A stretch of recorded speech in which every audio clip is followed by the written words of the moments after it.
Heyo, what's going on, everybody? It is episode number 217 of the Audible Farm podcast, and this episode is brought to you by Couchtown Coffee.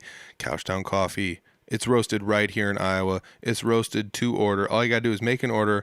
They'll roast it for you, specifically for you, and then ship it to your house.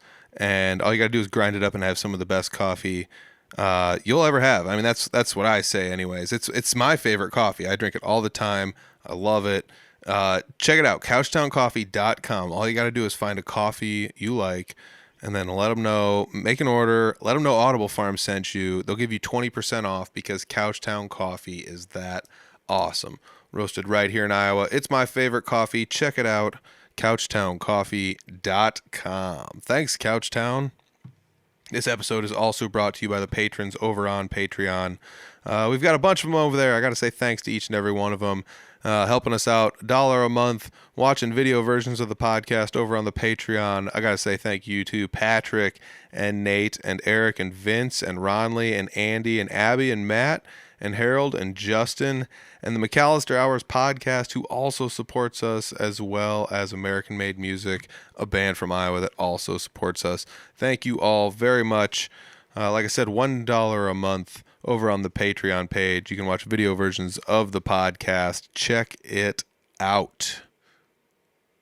This episode, I'm sitting down talking with Saelim Butler. Saelim is the bassist in Quakescape.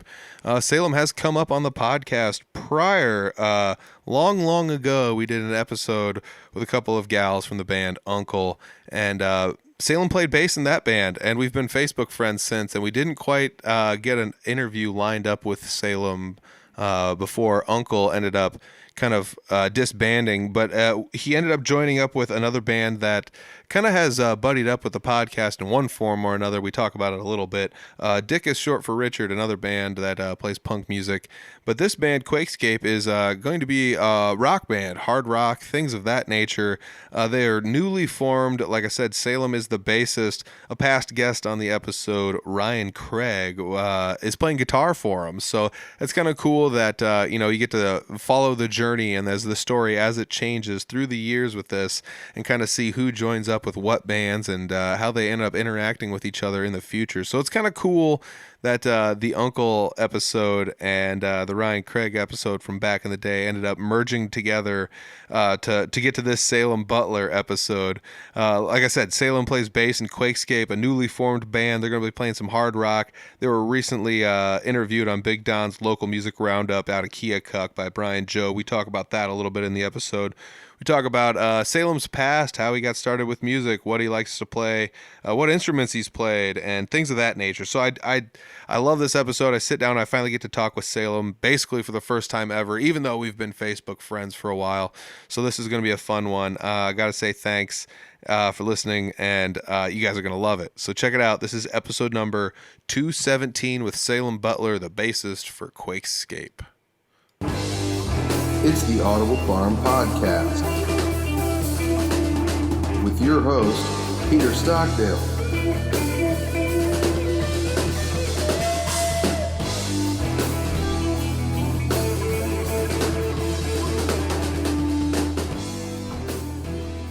Okay, I am sitting down today with Saelim Butler. Saelim, you are the bassist in the newly formed band Quakescape. Yeah, that is correct. That is correct. So the fun thing about that is I've had one of your members on the podcast before. I actually didn't go back to see what date he was on, but Ryan Craig has been on the podcast before ages ago. Yeah. Yeah, that was Talk about that a little bit. yeah, that was, I believe that was with was it All Guts No Glory? Was that band?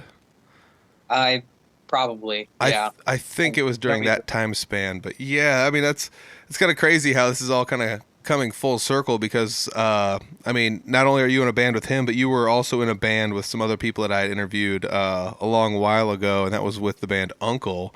So Yep. I mean, you do have history and roots in that Ottumwa area. It's pretty cool. So I guess what we could talk about to start this all off with is the newly formed band Quakescape. How did that all come to fruition? I know you were kind of added in not later, but, you know, like when the band was kind of, they were getting some ideas together and then they were like, we found a bassist. Yeah. I know that, I think Ryan made like a Facebook post trying to form a band and got a couple people together, you know. And then I think they went through a couple of guitarists because Ryan was originally going to play bass. Oh. But he was writing a lot of guitar riffs and had to keep teaching new guitarists the riffs. But eventually he's like, you know what, I'm just going to play guitar. And then we actually ran into each other at a show, and his wife got locked in a bathroom stall, and my wife went to go help her. Mm-hmm. And we were talking in that time, and he's like, hey, you know, I'm starting a band. You want to come try out?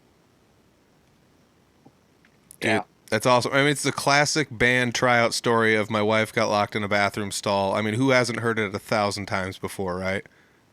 Yeah, absolutely. I mean, it's just like it's in the movies, ladies and gentlemen. That's actually pretty funny. I can't believe that. That's like some Seinfeld stuff right there.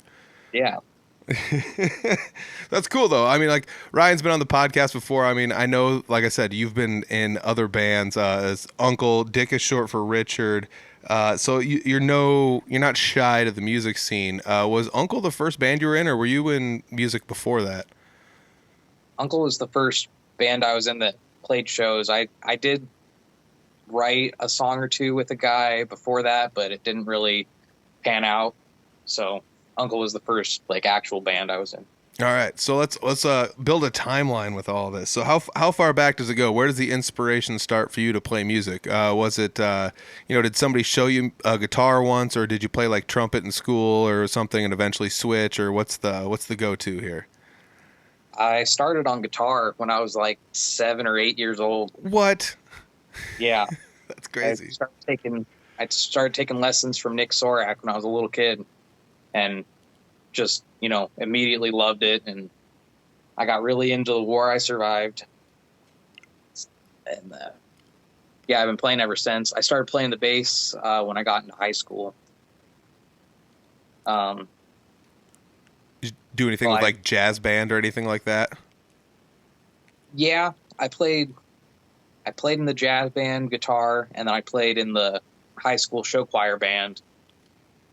And that was my peak guitar playing as far as like practicing consistently before I really switched to bass. And I've been pretty focused on that since then. That was about when I joined Uncle. Oh, nice. Right out of high school. Nice. That's really cool. Do you have something that like influenced your musical choices, that like as far as music you decided to listen to, that kind of influenced what you decided you wanted to play, as far as guitar or bass outside of like playing for school? I mean, my parents definitely. I mean, my dad's real big on like Metallica and that kind of thing, and then my mom likes like Smashing Pumpkins and stuff like that. So, oh, cool. You know, Green Day and stuff like that's big influences for me. And, you know, being around Nick all the time and listening to his band, I was always just thought it was the coolest thing ever, and I wanted to be in a band. It was a no-brainer when I saw that Uncle needed a bassist. I was going to shot Jada a message. And I was like, please let me join your band. I love that. I mean, that's kind of a fun story. If you want to go back, I mean, that was like, gosh, I can't even remember how many years. That's probably like 3 years ago I talked to them about Uncle, maybe. Yeah, that sounds about right. So you join up with Uncle, which for those that don't know, Uncle was you with a couple of gals, and you guys were all like roughly high school aged, and you played shows and even recorded at least like one EP or something along those lines, right? Yeah. Jada and Liberty were both seniors in high school when I joined, and I was 1 year older than them. I joined right when like they had lost their bassist right before they were about to go into the studio and record the EP. And so on the EP, Liberty was recording it while I was like learning the songs so that I could play for their like CD release party, which was also a Halloween show. So that was my first show with them. And TV Cop was there too. I can't remember. Yeah, but that was a fun one. I already, when I wanted to join, I had like started listening to their recordings that they had on Facebook and YouTube and stuff, and was trying to learn their songs, but I just didn't learn them quite in time to go to the studio with them. So. Oh, yeah. You guys did end up playing a handful of live shows, though. I do remember seeing that. There was a point in time where the band I'm in down in Des Moines, Three Finger Betty, was splitting a lot of time with like Ottumwa-based bands and things like that. So, like, I was not really too much of a stranger to that scene down there, but I do recall you guys playing some shows and things like that. Wished I would have got down there and saw some of that. I'm just assuming they do those two not play music anymore? Like that's just kind of how that went, or? I'm not sure about Liberty, but I believe Jada is in a band now, Soup Riot. Whoa, They're no way. Iowa City. Iowa City, you say? So, I think so. Nice. I'll have to look into that. That's really cool. It's cool when people, leave and come back or things like that. So, I mean, like, even if one of them's playing and one of them's not, or they've taken a break for a while, you never know. You absolutely never know. I mean, I'm sure you've seen it in your scene. I've seen it in my scene. I've even been, one of those people that played like out of high school and then quit for a while and then came back. So, so how many members are in Quakescape? We're just going to fast forward back up to that while we're kind of still, in the front end of this interview. But like, from what I've seen online, is it a 4-piece band? 5. 5. So, who plays what in the band? If you want to give everyone the head nod here. Well, I'm on bass, obviously. Yep. And then we've got Ryan Craig as one of the guitarists, Brian Finch as another guitarist, Corey Lawrenson, I think, is her last, on drums, and then Emily Fippen is our vocalist. Cool. I sourced some of the information I had from you guys' recent visit down to Big Don's local music roundup, which is Brian Job does that show out of Keokuk, I believe. Yep. I've had a little bit of talking here and there, like with Brian Job over the years. It's kind of fun, just the people that support the music in the scene kind of interacting with one another. But tell me about that. How'd that go down there? It was a lot of fun. Yeah, I caught a ride with Ryan on the way down, and it was real fun sitting and talk to him on and off the air. Just, he's a real great guy to talk to. But yeah, we're really excited about the stuff that we're writing, and can't wait to get stuff recorded so that you can put it on the station and start showing people what we've got. Yeah. I mean, we just gotta have phone recordings right now, but yeah, I mean, I don't know. It's just one of those things about you meet some of those people in the scene. Brian just seems like one of those guys that's super, super nice. And I've never actually met him face to face, but I've had, some, contact with him, and I've listened to his interviews before. And I know some of my friends have like been down there and been on his show and talked to him. And I've heard nothing but the same thing. Exactly like you said, like on and off air, the guy is super nice, just always. So it's good to hear somebody else, echoing the same sentiments I've heard over and over again. Yeah. I mean, it's fun. Yeah, he's been doing something down there with like he does the Big Don's local music roundup, but I believe he's also maybe involved in another show down there. He's got like a local music kind of a top 20 type deal going down there as well. Yeah. Which Uncle was on and off of that top 20 list when our EP first came out. Awesome.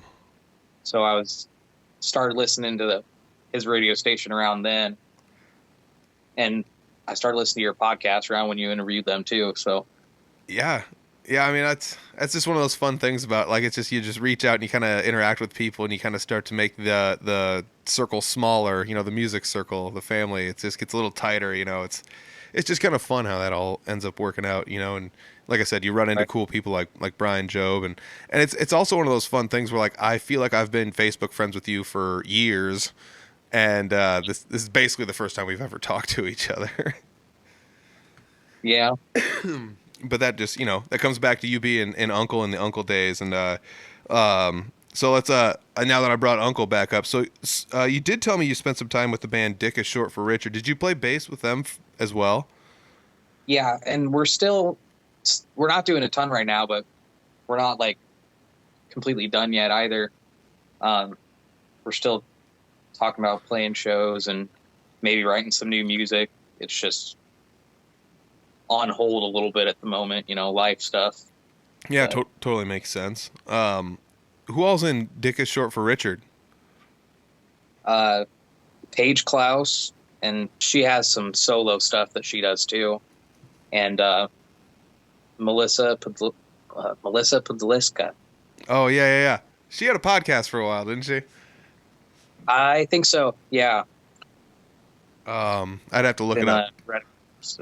I'd have to look it up. I mean, I've got all the stuff to look it up. Whatever.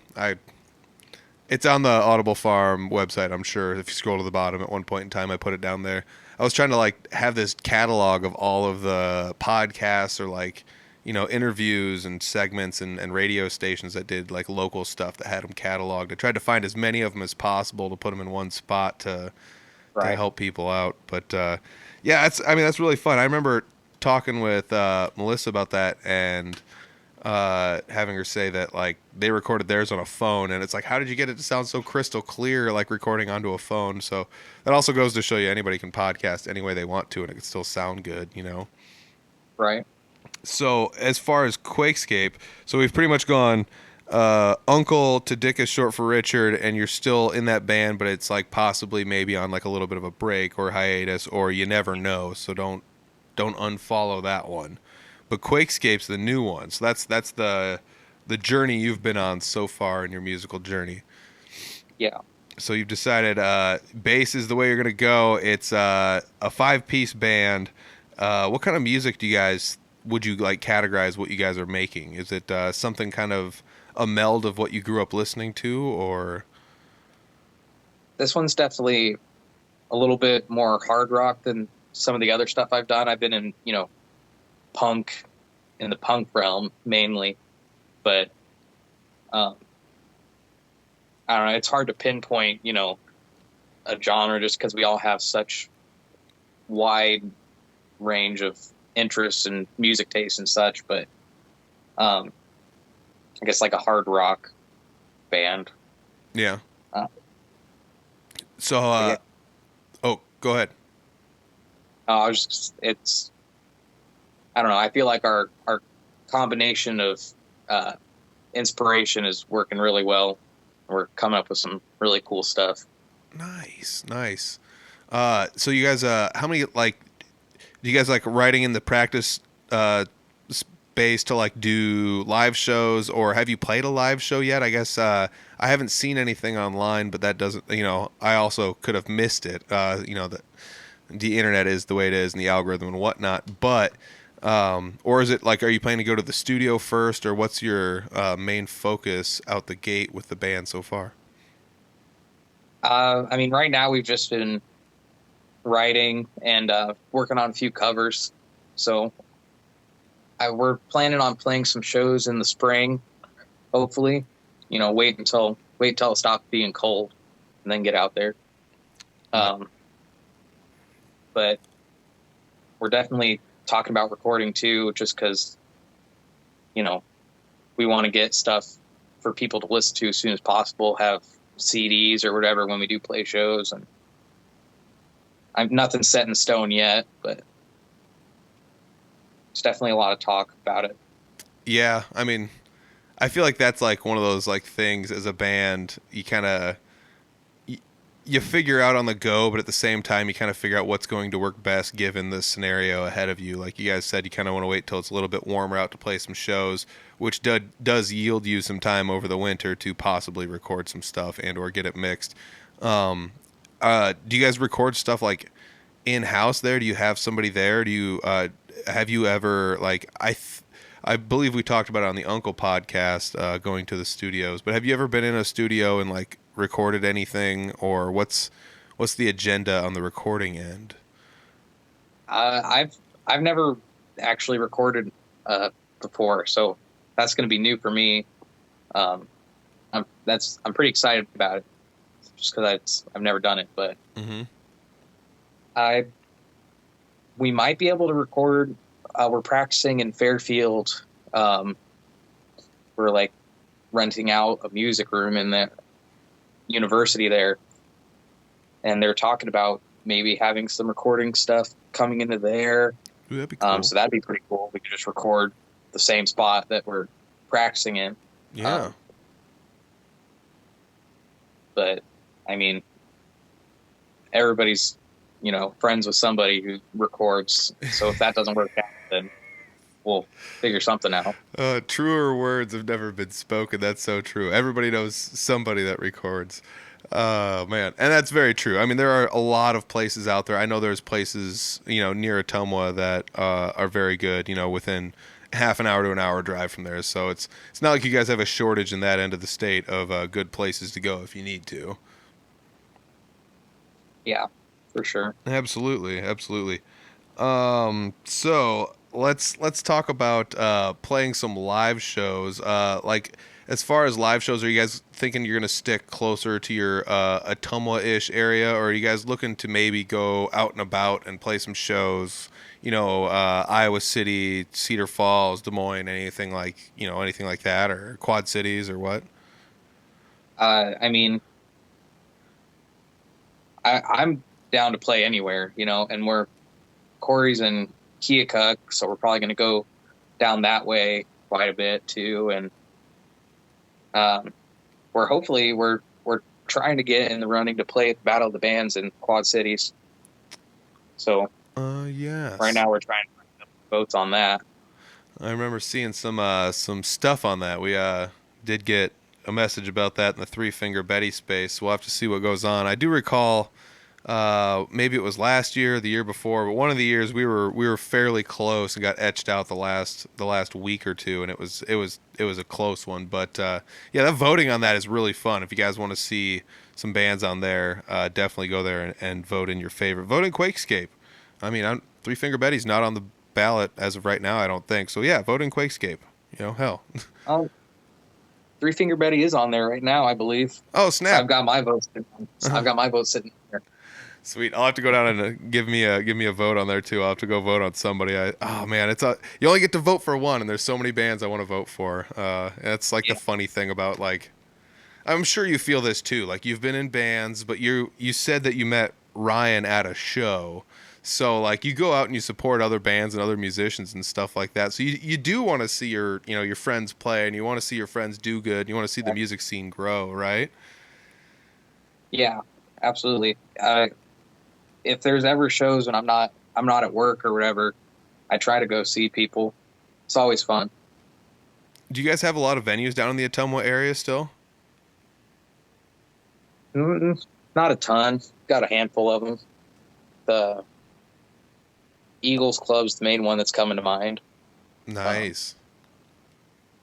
But Market on Main is closed now. Alistair Brothers is closed now, but we've got Red's Pub is starting to play some shows, I believe.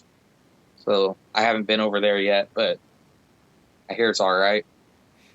I remember years ago going to Market on Main. I believe it was like the first TV Cop show ever as TV Cop. So yeah, I remember going there and being like, this place is like, it seems like it might be fancy, but there's like punk music going on here, so not 100% sure what to think about it. Yeah, it was definitely an interesting place. They had quite the array of stuff set up in there. Yeah, I mean, it almost seems like a place you would go for like a business lunch, or like a very small like pre-wedding something, or like, I don't know. It just seemed kind of fancy, but it's kind of fun and sad when those places exist and go away. I mean, the new places will pop up eventually and take their place. It's just what happens. But Yeah, you're only ever left with the memories of it, and that's kind of fun though. You've been in the scene for just a short period of time, and you've seen a couple places already. Well, I mean, it's not fun, but you've already seen a couple places shift from being the music place to a new place, taking Right. over. Where's the farthest outside of the Atomo area that you've played a show with any band? With Uncle, I played a few in Des Moines and Iowa City. Um, we had a show lined up in uh, Missouri that got canceled due to COVID at the last second. So Oh, that sucked. But yeah, freaking COVID. that was the farthest one. What's that? That was probably the farthest one, the Missouri one. That would have been, yeah. But Yeah. otherwise, I think Des Moines and Iowa City.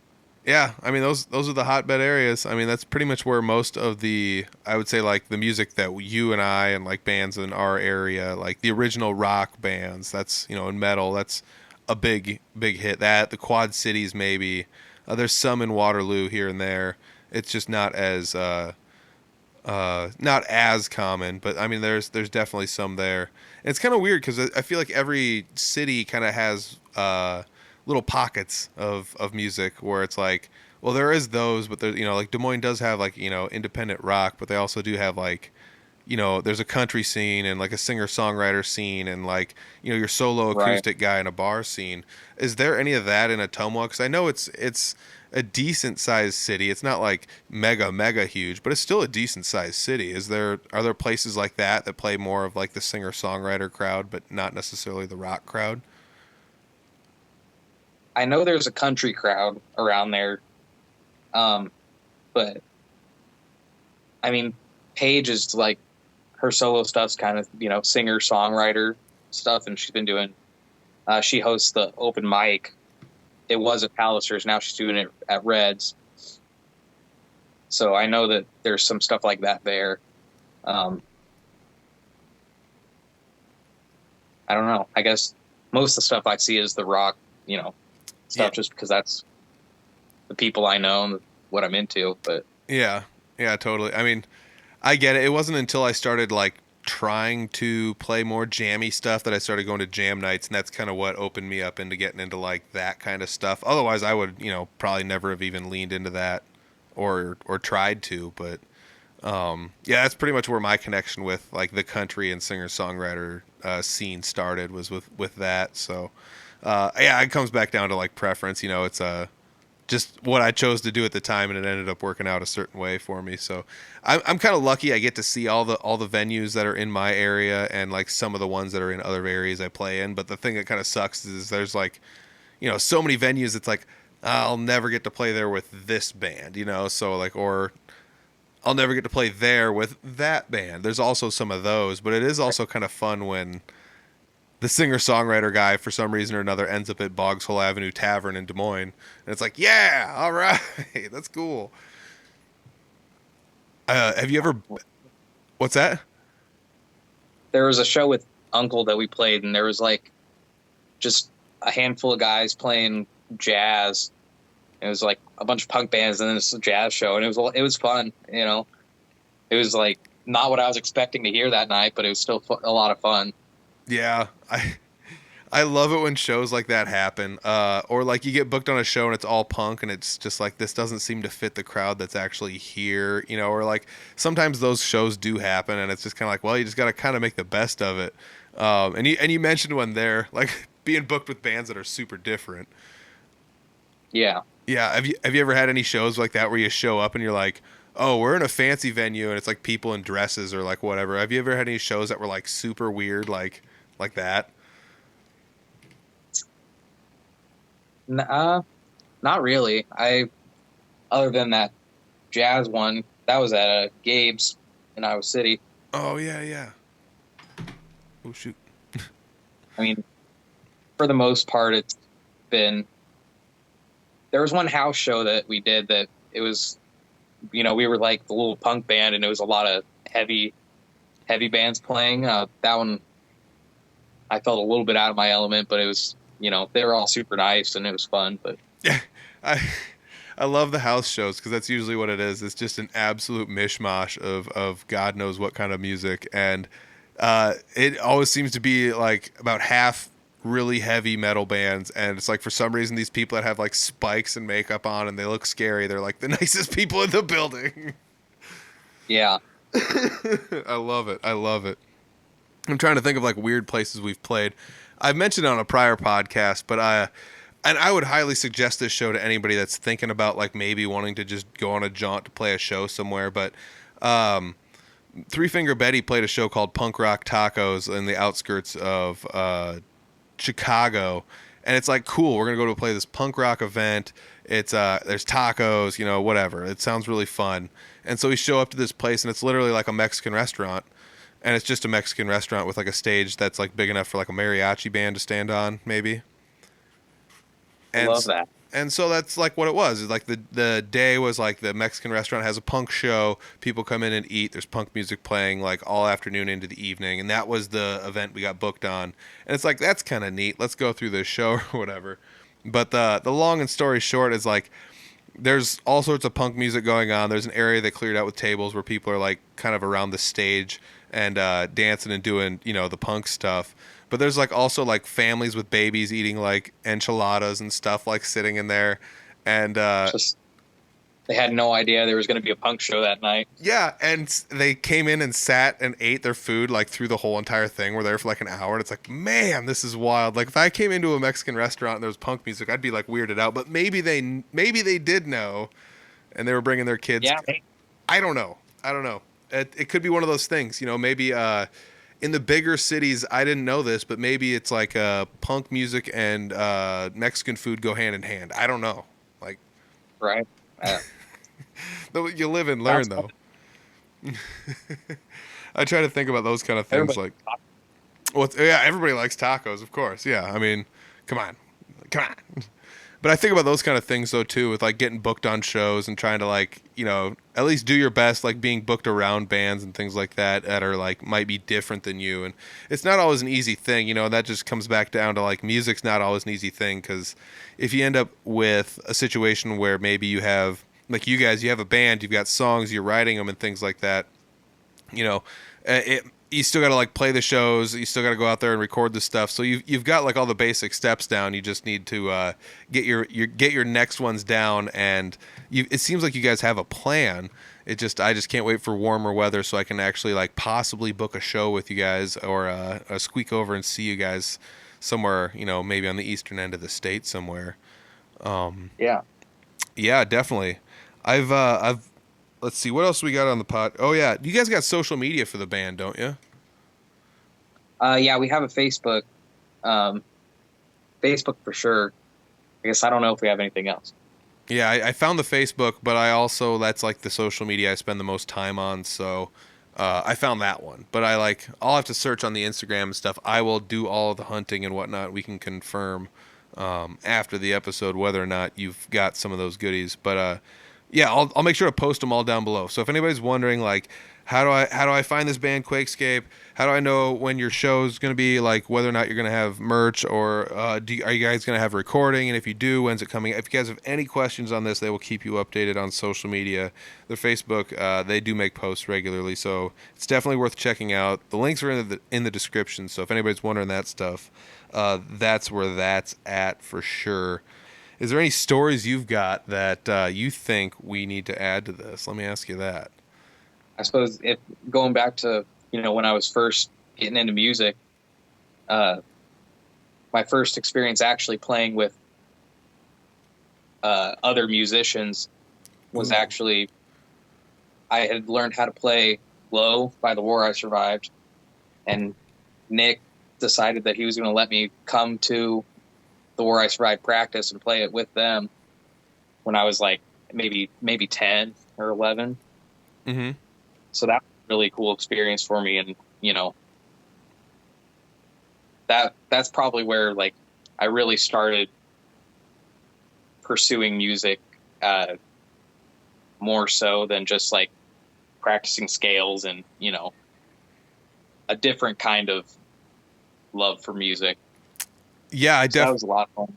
Yeah, I definitely understand where you're coming from. Like, there's one thing about like playing in a basement and you like, you know, I guess for you, maybe you're young enough where it's like I loaded up some songs on YouTube and I played along, or whatever it happens to be. But like, for me, it would be like I have a burned copy of this CD and I ripped it onto my computer and loaded the MP3 play, whatever. But like, same concept. There's so many different avenues people take, but like that first step outside of the basement or wherever it is to like go actually play with somebody else, and that first weird connection you have with somebody where it's like we're playing music together, that thing, it's like an indescribable, intangible thing. And I think that's like kind of what you're describing right now is it just kind of unlocked it. Right. It's just, something different. I don't know how to explain it, but it just makes you want to just keep doing it.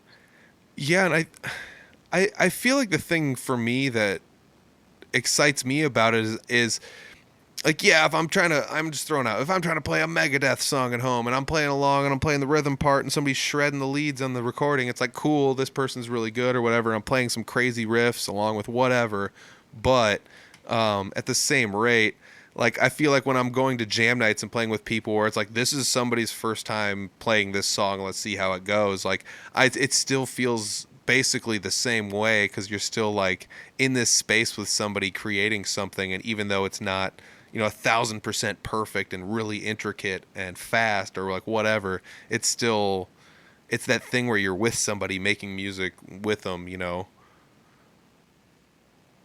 Yeah, absolutely.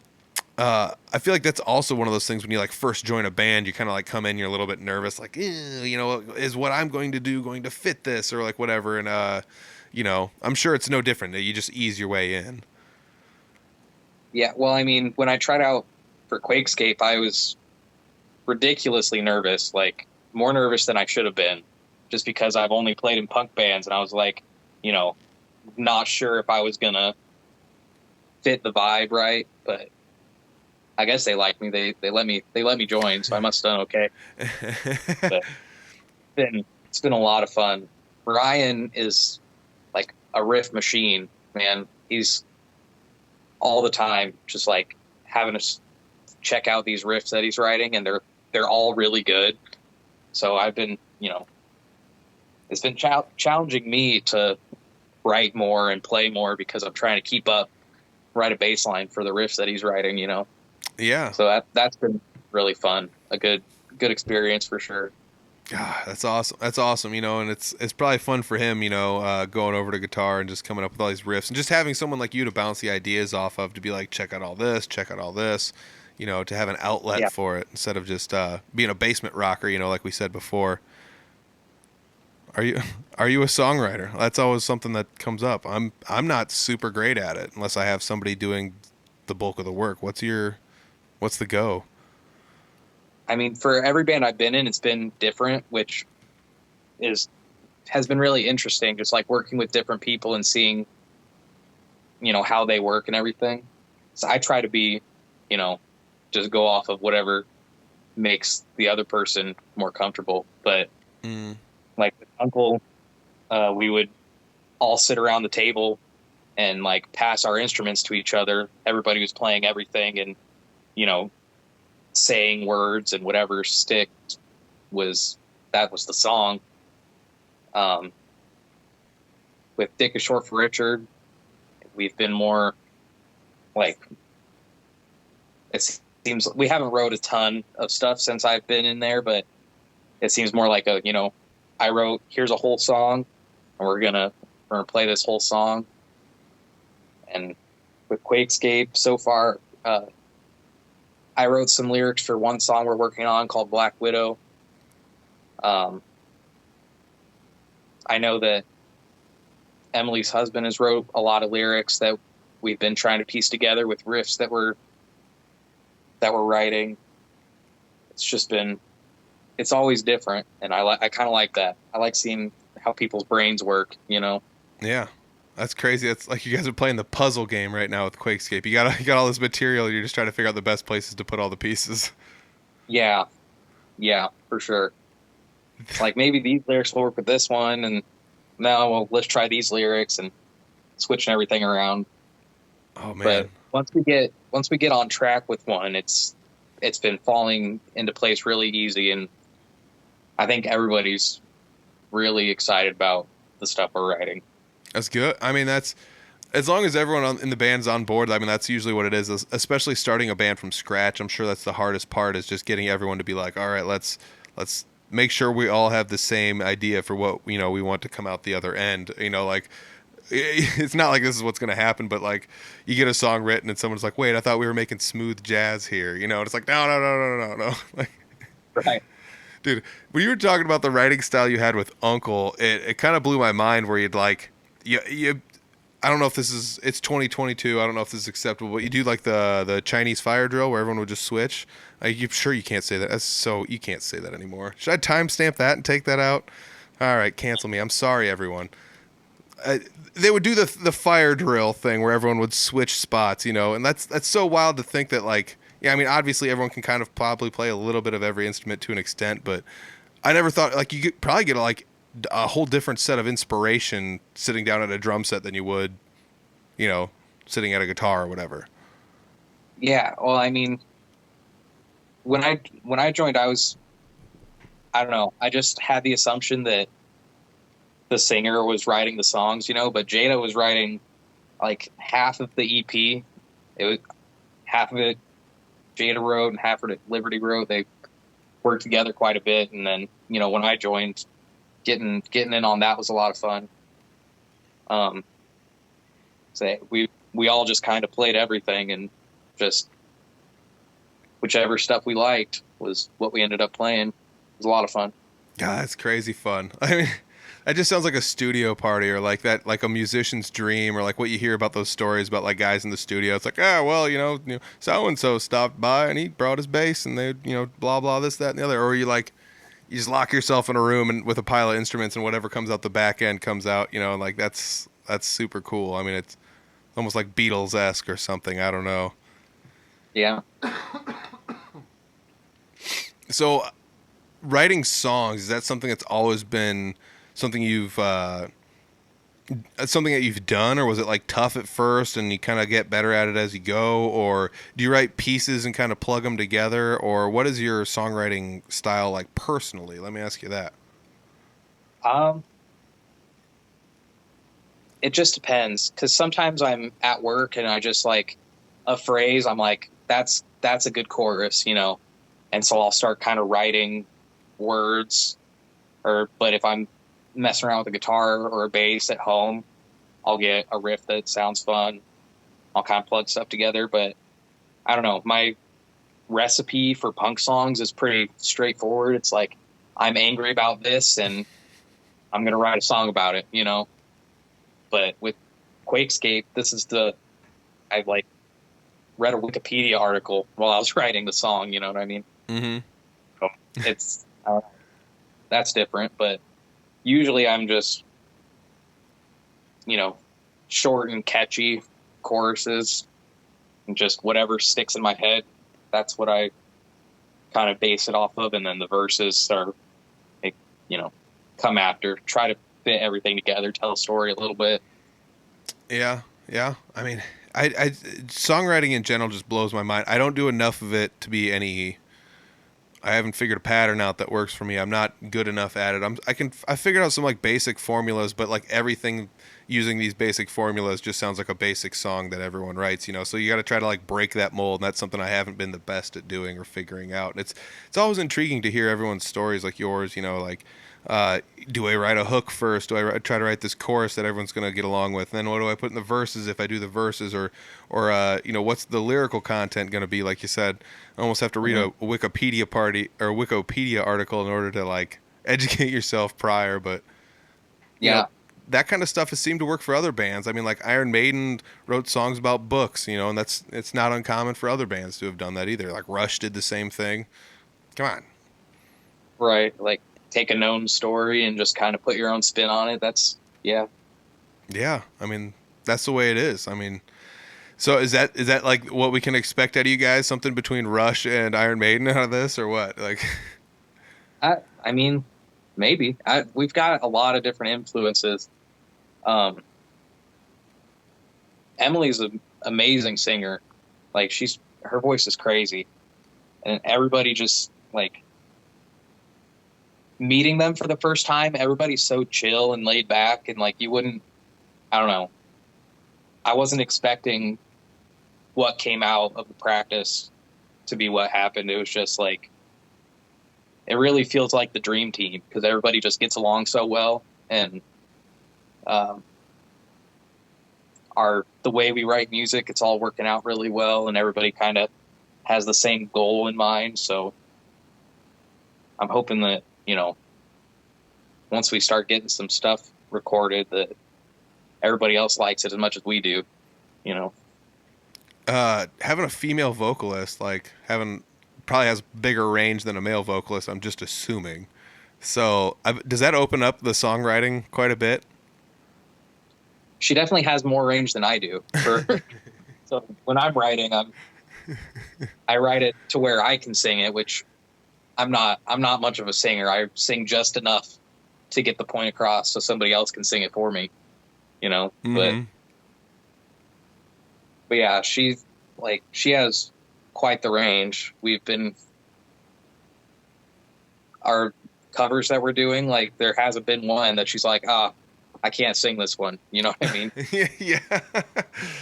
Oh my gosh. Everything from Smashing Pumpkins to Evanescence, we're testing out the waters in just about everything. Oh, that's awesome. That's really awesome. I also feel like the bands that mix up the styles are becoming a little bit more popular because I feel like just kind of as music has progressed over the years, like not everyone likes just one style of music. So like as you start to like put all the styles together into one song or into multiple songs or, like into an EP where it's like this EP spans like 3 genres almost, or whatever. I feel like that's becoming much, much more common nowadays than it ever has been. Yeah. It's like a musical soup. Just throw everything in.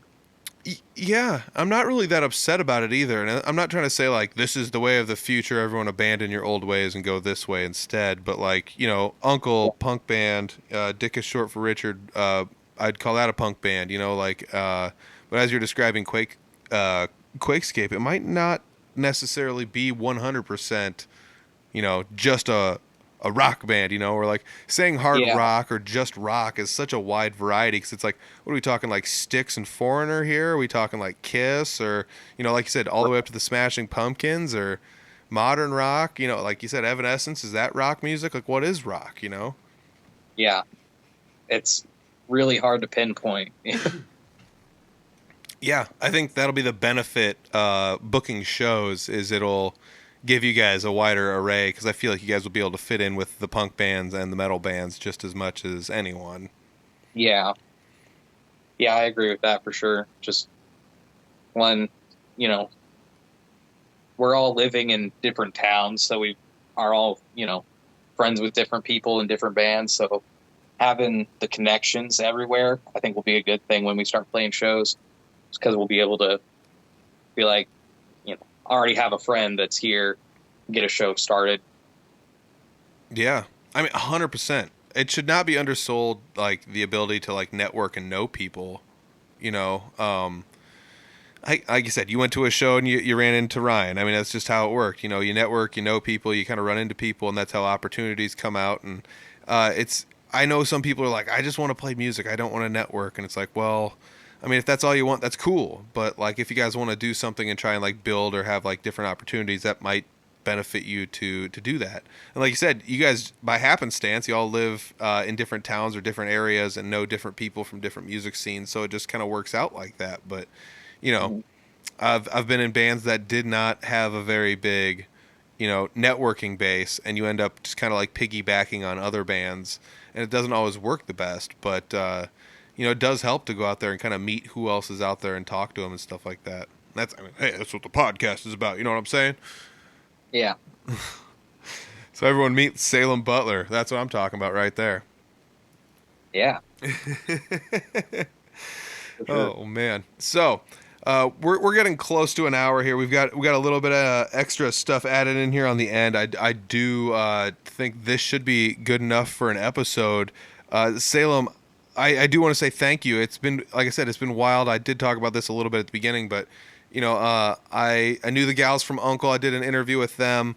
Thought it was kind of a fun story. We were going to bring you back in. Uncle kind of went away, and now it's just come all the way full circle to I interviewed somebody else that was in a band with you before, and Ryan had reached out, and I was like, well, let's see who wants to talk, and boom, you're the man, you're the person. It's Yep. That's where it's going to be, and I love it. I love how big the scene is and how small the scene is. That you guys over there are not afraid to come to Des Moines or Iowa City or southeastern Iowa, even further down to the Keokuk area. I love it. I absolutely love it. Yeah, definitely a lot of fun. Is there anything you want to add to this before I end the recording? Let me ask you that. Put you on the hot seat.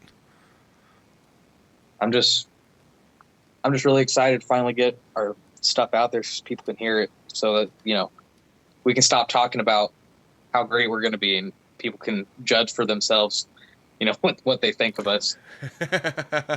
I love it. It's the nerve-wracking and fun part about being a musician, is getting your stuff out there and letting the people decide finally what it sounds like, what they think it sounds like. So I'm excited. Yeah. I'm very excited for you guys. It's going to be great. I'm looking forward to it. So scroll down to the description section, follow the social media. Salem, don't go away. But thank you very much for joining me. No problem. Thank you for having me. It's been a lot of fun. Absolutely. There it is. It's an episode. Love it. Gotta love sitting down talking with new people. Well, I mean, Salem and I kind of knew each other from before, but not really. So once again, you just got to sit down and listen to me talk to somebody basically for the first time ever about their music and what goes on. So gotta say thanks to Salem for sitting down talking with me, taking some time out of your day to sit down and do a little interview. And I'll tell you what, it's just as important to me as it is to you guys to take some time out of the day to do that. So thank you very much to Salem. I cannot wait to hear Quakescape when it comes out. It's going to be fun. Like I said, we've had Ryan on the podcast before. We talked about him a little bit in this episode. If you guys are looking for any links for Quakescape, they will be down below in the description section. I know for sure there's going to at least be a Facebook link down there, and everybody's got Facebook. So go over and check it out. Make sure you don't miss out on what's going on. There's going to be shows and some recordings in the future coming up. So check it out. Like I said, Quakescape, new band out of the Ottumwa area-ish. So check that out. It's going to be tons of fun. We talked about all sorts of good stuff in this episode. I've got to say thanks once again to Salem for taking time out of his day. Thank you to everyone for listening to this. I really do appreciate it. And if you guys are looking for more Audible Farm stuff, scroll down below. There's some links down below. Audible Farm website has all the Audible Farm goodies. There is the Audible Farm shop link down below if you guys are looking for Audible Farm merch. We've got t-shirts and hoodies and things like that down below. In the Audible Farm shop, stickers, things of that nature. So check it out. All sorts of goodies on the Audible Farm shop. Otherwise, find me in person at a show. I might have some stuff. Or let me know before I come to a show and I'll bring you a hoodie or something, and we can do the transaction that way. Otherwise, if you guys are looking to support the podcast monetarily in a different fashion, the Patreon channel, we talked about it in the intro, $1 a month. You can watch video versions of the podcast each and every week. That's what I'm talking about. It's good stuff. You guys have been doing a great job of supporting the Patreon, and appreciate everyone that's watching the video versions of the podcast. I've talked about it before. I'm trying my best to do like special edition things, and I've tried to like get people together to get it done, but it's just tough. It's tough to get the weekly episodes done, let alone special edition episodes and things like that, especially to pull them off with some form of like good quality. So I might sidestep on my agendas for trying to do weird episodes on the Patreon and do something else. So still working on something over there for extra content. I've debated. I have a handful of episodes I've recorded that I never released for one reason or another. I've debated putting them out on there, but some of the stuff is outdated material and outdated topics and things like that. So I'm not 100% sure if I want to put them on there, but I do have some older episodes from through the years that I did not quite get online. So maybe not. I don't know. I'm still thinking about stuff, but the Patreon channel is there, $1 a month. Video versions of the podcast are available there. Otherwise, you can watch little clips on the YouTube channel, the Audible Farm YouTube channel. You can also listen there. I got to say, if you guys want to support non-monetarily and you're still here listening to this, the best way to do it is just to share the podcast with somebody.